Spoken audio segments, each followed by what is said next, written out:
Good evening and namaste.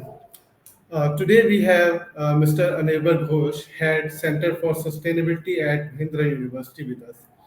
Mr. Ghosh has been with the Mahindra Group since 1999, where he heads the Center for Sustainability. He was the group's Chief Sustainability Officer prior to this assignment. Having shaped Mahindra's sustainability framework, he guided the group to make ambitious climate commitments and enabled accelerated achievements of goals. Mr. Ghosh has been recognized as a thought leader, a global C-suite sustainability champion, and a top 50 global sustainability leaders. Welcome, Mr. Ghosh. Welcome with us. Thank you. Thank you for having me. Mr. Ghosh, you have been a very prominent person and noted figure who talks about the sustainability. Uh, can you please tell us something about yourself first? Lokesh, I've been working in the Mahindra Group for 23 odd years. Um, have worked in a couple of organizations before that, mostly in sales, marketing, and strategy. Over the last 7 or 8 years, I've been engaged in work in the sustainability field. Happened in an interesting way because while heading strategy in our farm equipment business, we were doing a project on watershed development in rural India, which at that time I looked at it as a way of building the tractor business because whenever there's water in a village, people are able to do better farming, earn more money, and that leads them to buy assets like tractors and so on. Turns out it was an essentially a sustainability project, and the head of the business then said, "If you can do this, why don't you try that?" And that's how I got into sustainability.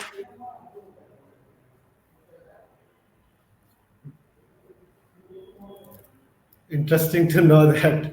Sure. So, sir, can you tell us about the role of Mahindra University in promoting sustainable practices among its students in and outside the campus?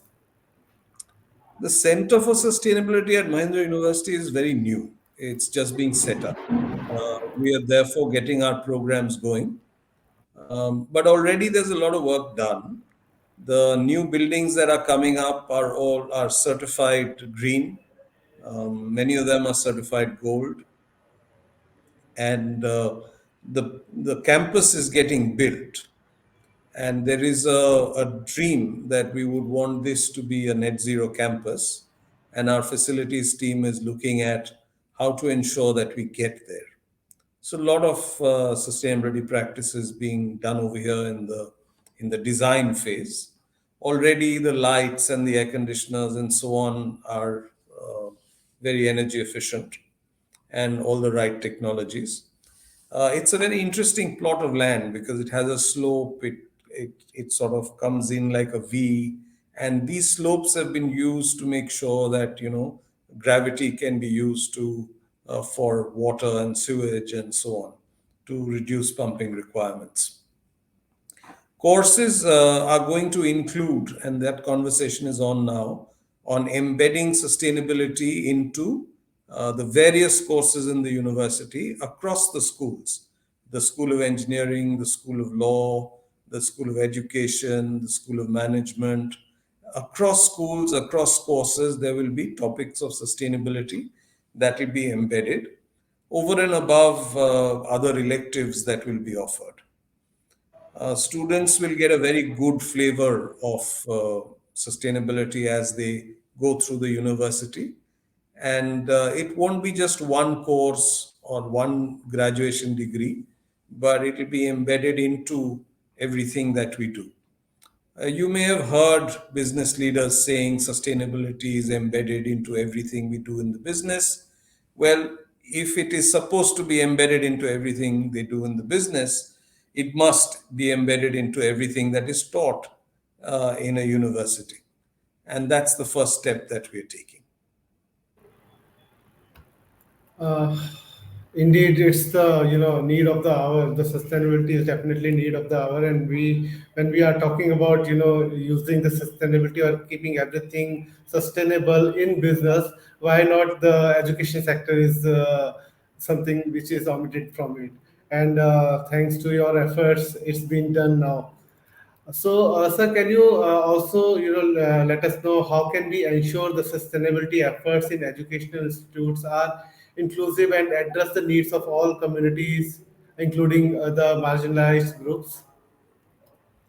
See, if you practice sustainability well, you will end up impacting, being inclusive and impacting marginalized groups as well.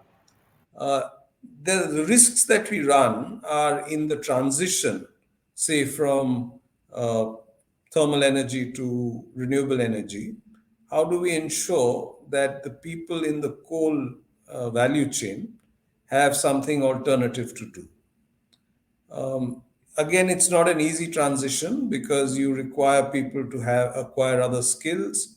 But the good news is that this transition is not happening overnight. There is time, and we know this transition will happen. We are pretty much planning the transition ourselves. So we should be able to plan for the well being of communities who are going to see a situation where something they did won't be done, will not be required any longer. But we have a reasonably long transition time to take care of all of that. Okay, great to know that, sir. Can you discuss the impact of the national award-winning rural development project that you have implemented? I would need some elaborated answer for this. It's the same watershed development project that I talked about earlier. Yes. We worked in Madhya Pradesh. The first projects were across 32 villages, 10,000 hectares, and about 20,000 people. The project lasted 5 to 6 years' time. It began with the goal of harnessing water better. It's an area which gets more than adequate rainfall, but the runoffs are so high that the farmers don't have enough water for irrigation, for irrigating the winter crop. And the kharif crop, or the kharif period, the monsoon period, there is excessive flooding because of the topography of the land. So we worked to reduce the levels of flooding during the kharif crop so that more land could come under cultivation, and also harness enough water so that the number of times that a crop could get irrigated during the rabi crop could be increased, and therefore productivity would increase. In addition, we worked on improving the quality of seeds used, improving the farming practices, and overall intervention into agriculture, including managing water better through micro irrigation and so on. So, as a result of all of this, we were able to increase productivity on the average by about 30%. And that's a lot because if you look at most of the agri productivity enhancement programs, the average very rarely crosses 12% or 13%. We were able to do this and enhance agri productivity by 30% because of the intensive efforts that went into every single plot of land that was there in these 32 odd villages. But agriculture and water harnessing were not the only things that we did. Actually, the whole process of water harnessing is such that there's a lot of earth movement, a lot of people get employment in these projects, and this is all incremental of employment over and above agriculture. But apart from this, we set up something like 400 self help groups, each self help group having 5 women. A lot of work was done with them to enable them to, open bank accounts, get trained on running a business, and starting a business of their own in a small manner. When we add it all up, we saw that over a period of 5 years, the per capita income in those 32 villages for those 20,000 people actually went up by three times, and 3.53 to be exact, in those 32 villages. So when the Prime Minister talks about doubling farming income over a period of 5 years, this project showed us that it is entirely possible to do so if uh, the programs are implemented and implemented well. So, in a nutshell, that's the project that we did. There are a couple of videos on YouTube. The first video, which is called Samriddhi Ki Asha, uh, only talks about the dreams of the people before the project started, their life and their dreams. And the second film, which was Samriddhi Ki Subha, is after the project was implemented. And the villagers talk about the impact that the project has had on their lives in their own words. So there was no script, it was just people talking, responding to a question of what has been the impact to you, or something like that. And these two films capture the impact of the work that happened in these 32 villages over the 5 year period. This is amazing. I mean, like 30% improvement in the livelihood of these villagers. I mean, like I can really understand what kind of impact it had made on those people. So I'm sure, like the same model would have been implemented to other places as well, right? In all fairness, we were just implementing a couple of projects out of 400 that were being done in the state. Mm-hmm. The only difference was a handful of these projects were implemented by corporate organizations. Okay. Okay. And the intensity with which we implemented the project was very high. We also Right. ensured that every rupee was used well, and as a result, the impact that we were able to create, the cost of the structures, the check dams and others that we made, I came to know later that we were able to build check dams at one fifth or one fourth the cost that is often incurred. But the check dams themselves are very high quality. Okay. um, I guess that's why the impact was as much as it turned out to be. And I'm sure there were many other projects in the state that were implemented well too, because on the aggregate, you would have read that Madhya Pradesh was making great progress on the growth of agriculture. The root Correct. cause, in my mind, were all these watershed development projects that were happening across the state. Wow. Great. So, sir, how important do you think the collaboration is in promoting sustainability in businesses? And how do you encourage it within the Mahindra University? You cannot but collaborate. This problem is so large. The number of skills you need to have, the competencies you need to have, is very rare that you will find them all at one place. So let's say if we were to start a course on circular economy, we don't have all the wisdom within the university. So we will partner with experts in the field, with other institutes who have done great work in the field, people who've done research in the field, to make sure that the course that we run is something that is, cutting edge and completely up to date, because this is an evolving field. And every year we will have to work with partners to make sure um, that what we are delivering to students is indeed completely up to date. There's a lot of learning that's happened around the world. The sustainability conversation has been particularly loud in places like Europe. There are universities in the US who have done great work. We look forward to partnering with them to shaping discourses on sustainability. This is not new to the university. Our engineering wing started in partnership with Ecole Central. Our School of Management started in partnership with Cornell. So I won't be surprised if you see why just one, but many, many partnerships, and not just in academics, but also with businesses, to make sure that what we are doing is practical, usable, and the students are able to go out there and make a mark for themselves. Definitely.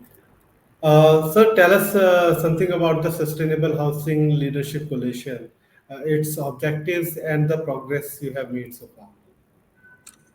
These are all things that I did when I was the Chief Sustainability Officer of the group. The Sustainable Housing Leadership Consortium was something that's particularly close to my heart because all those of us who are in sustainability know that the built environment, the way it is built, makes a huge difference or sort of bakes in emissions if you don't build it well. And we know that green buildings and green construction are able to reduce emissions when the product is in use by 30% or more. Mahindra Life Spaces, our construction business, has always built green buildings. And the idea that maybe all buildings of India that are going to be built in future could be built green is what led me to talk to a colleague in the International Finance Corporation to put together a program called Sustainable Housing Leadership Consortium. And five of India's best developers came together to enable the creation of policies that would ensure that the number of green buildings built in our country would increase sharply.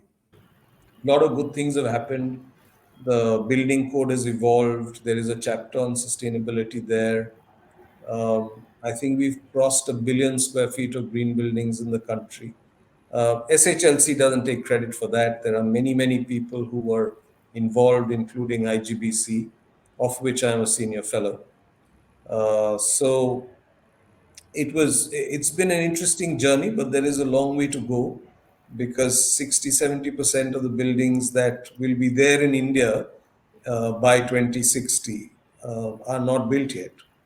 So, if we ensure that it's all built green, then we will have by far the largest number or the largest volume of green buildings anywhere in the world. Definitely, as we are also approaching to the highest or the largest population in the world, buildings are something which definitely will increase in future. And I hope Absolutely. that this green building concept will be taken, will be adaptable everywhere. I hope so too. Right. So what sustainable practices do you think businesses can adopt to reduce their carbon footprints? That's an easy one. And I'm glad that the awareness has grown a lot. Businesses can do two things. One, they must make sure that the way they do business, the carbon footprint reduces sharply, that we get to net zero as quickly as possible. So, decarbonizing your own business is something that businesses can do and must do.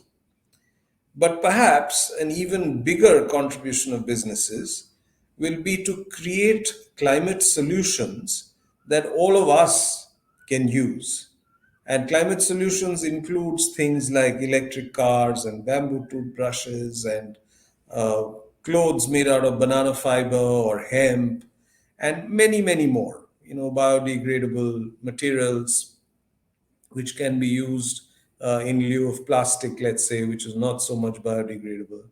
So businesses must, on one side, decarbonize their own operations, but also make clean materials, clean products available for other businesses and for consumers like you and me. That's agreed, but don't you think that the first thing which comes in the mind of any businessman is to make money and not think about the nature or let's say sustainability in terms of ease of business doing, like why should I do all these things, because it will overhead, it will be increasing the cost for me. So can you give me like some insight that how can some any business, without impacting more on their overhead cost, can adapt the sustainability in their businesses? The only reason why sustainability is gathering scale, pace, and more people are saying we will do it is because sustainability actions give very good returns. If you were to work on energy efficiency in your businesses, you get on any individual project, you'll get returns of 24% or more, payback periods of 2 years or less. These are very good returns for the money that is spent on these projects. This is just one example. Um, for many businesses, like let's say an automobile business, it's a question of survival. If you do not move towards vehicles which are either electric or run on hydrogen or cleaner fuels than today, in a few years' time, your very existence will come under question. Right. So, on one side, you have the ability to save cost while you are reducing your emissions. On another side, is you have the ability to stay relevant, to continue to exist, and to provide products which consumers will demand in the future, just as it happens in every product category. And because climate change has a time limit, that we have to do this quickly so that average temperature rise is kept within limits by the end of the century. This is a situation where the government will actually bring in, as it has been doing in the past, regulations and policies which will push companies towards action even if they were not to do it voluntarily. You have BRR's disclosure, uh, uh, you have SEBI's disclosure on BRSR that has become mandatory now. The government had done a program called Perform, Achieve, and Trade for the most polluting or the most energy guzzling industries that we have. And that program helped them reduce their energy intensity of production by significant numbers, often in excess of 30%. And so, the reason why there is hope that we will be able to solve the climate problem is because climate action gives good returns. This is why this is not only about doing good, it's about doing good for the business and good for the planet at the same time. The definition of sustainability we had adopted in the Mahindra Group was to build enduring business while rejuvenating the environment and enabling stakeholders to rise. These were not independent processes, they were things that could happen together and happen together if you live and do business responsibly. Very nicely answered. Thank you so much. Sir, how can universities like Mahindra University contribute towards sustainable development and promote sustainability? The So it's biggest thing all about all the technical, let's say, universities or teaching institutes. So how can they help us? the biggest thing education institutes do is to create people who will go out there and be a part of the solution. We have the Mahindra United World College, where work on sustainability started a long time ago. And our goal was to ensure that the children who graduate from the Mahindra United World College become world citizens, are familiar with the idea and concept of sustainability, and are prepared to go out there and do the right thing as they go about living their lives. That is the characteristic of, or the main contribution of any educational institution, and that's what we are going to do here in the university as well. You could look at it in the earlier example of companies. I was telling you that they need to decarbonize themselves, which the university needs to do as well. But businesses also have to provide climate solutions. For the university, the climate solution is well educated people who can go out there and do the right thing and don't find themselves at the deep end when there is a sustainability conversation happening or sustainability action is being taken. That's what the university wants to build an army of people who will help take climate action.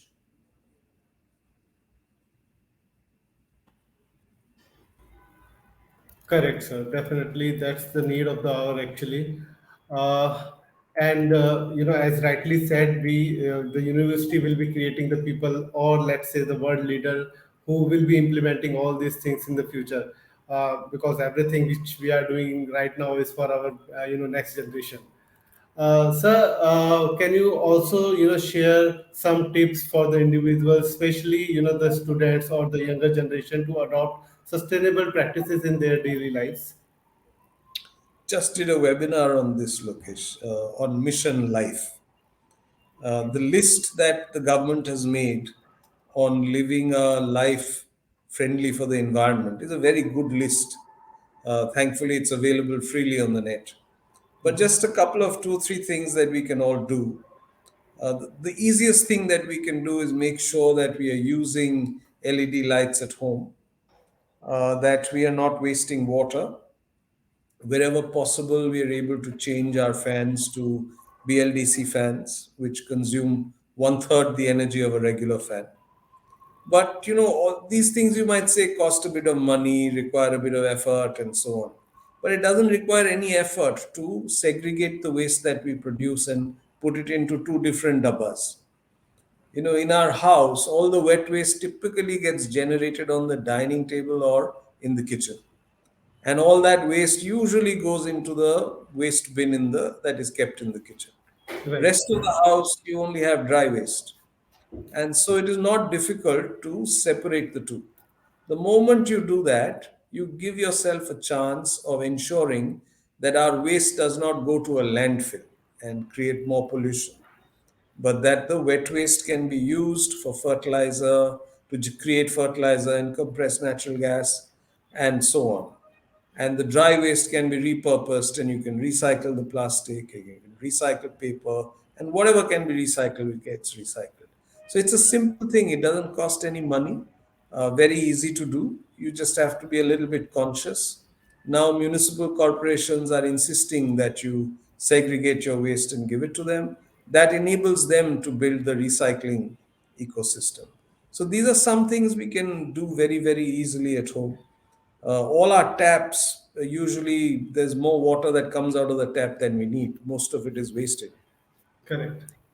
Just putting an aerator, which is easily available, doesn't cost much money, reduces the flow of water. You will still clean your hands for that long and as well as before, but the amount of water you'll use will be so much lesser. So these are simple things we can do at home. It's worthwhile looking at that list of things in Mission Life and picking out the ones which you can do yourself without any assistance in your own life. There are some where you will have to work with others to make things happen. But these are some of the examples that I can think of right away. Definitely, these are some small example, but it will make a big impact on our planet. Definitely, sir. What was your involvement in international sustainability in events such as COPS and the Global Climate Action Summit? I've had the opportunity to represent Mahindra, sometimes industry at large, at international conferences. Um, and I'm saying I had the opportunity because it was a huge learning experience. You get to know how people are thinking, what they are thinking, what has already been done, what is expected to happen in future, and then bring that knowledge back into the company to shape our policies, commitments, action. You also get to know lots of people who have solutions to offer, people who have technologies which are common, which are climate friendly. And you meet people like that at these conferences, and then you're able to come back and see that our own colleagues adopt all these technologies.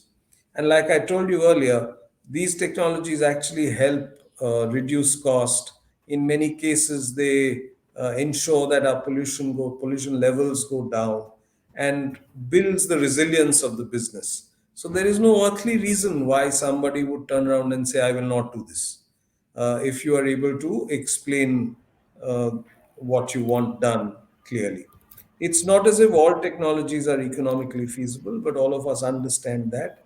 Some time ago, renewable energy was not economically feasible. Now it is.